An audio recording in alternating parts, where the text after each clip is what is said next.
Gentleman yields. I now recognize Mr. Garcia from California. Thank you, Mr. Chairman. And I want to thank our witnesses, all of them. Thank you very much for being here, especially Ms. Kiesling. I'm, of course, like everyone on the committee, I'm very sorry for your loss. I do want to start just my remarks by just making something just crystal clear.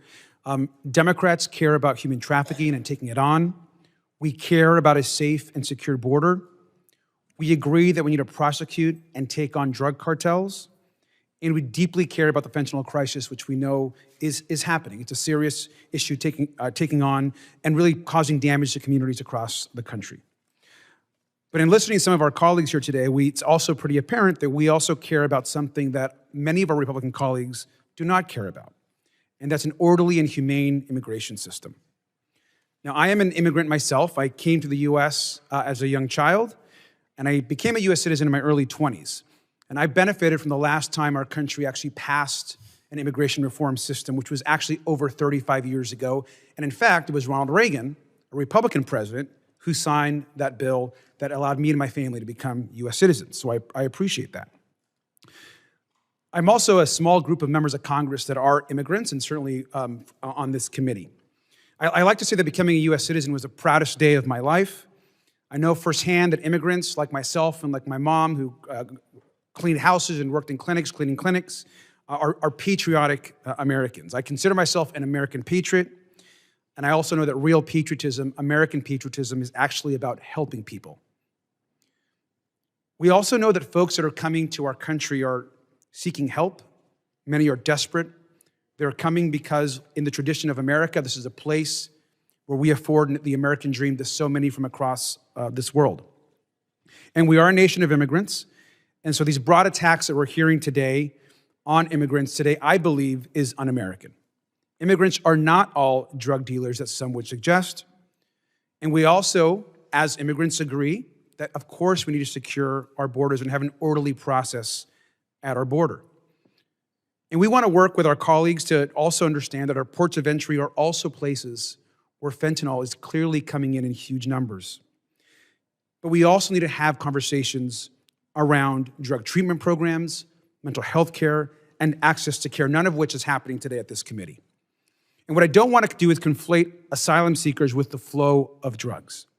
Mr. Beer, I want to thank you for your work that you've done on this topic, and I would ask you to remind us once again what the percentage is of all the folks that are arrested by Border Patrol possessing fentanyl. What is actually that percentage? 0.02%. So not even 1%. Correct, sir?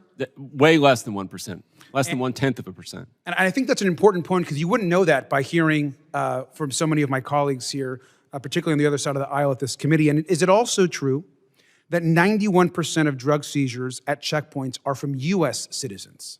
That's right. So contrary to the myth that is being, I think, proposed today by the chairman and so many others, a vast majority of the fentanyl entering the U.S. is actually by U.S. citizens at legal ports of entry. Is that not true? That's right.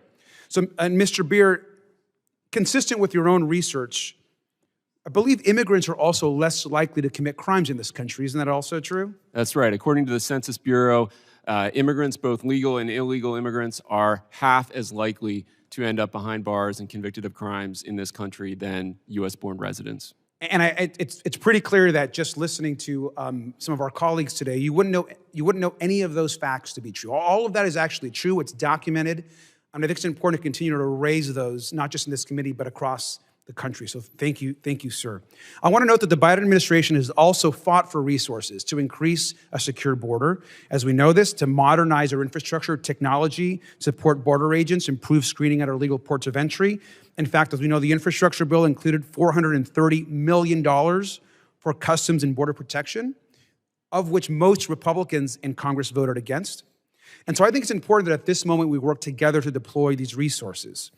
And today I especially find it troubling that my colleagues are willing to discuss fentanyl at the border, but we don't have witnesses discussing all these treatment programs, drug addiction programs, or ways to help people that are suffering or that need mental health support.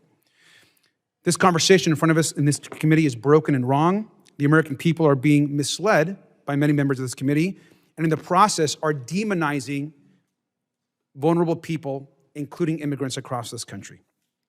I hope we can work together to build a just and humane immigration system in our country, one that respects asylum seekers. I hope that we can get serious about addiction and universal health care. But unfortunately, those are not the conversations that we're having here today. I'm hopeful at the next committee, at the next meeting that we have, that we're not using this committee for political stunts and for misinformation. Mr. Chairman, I yield back my time.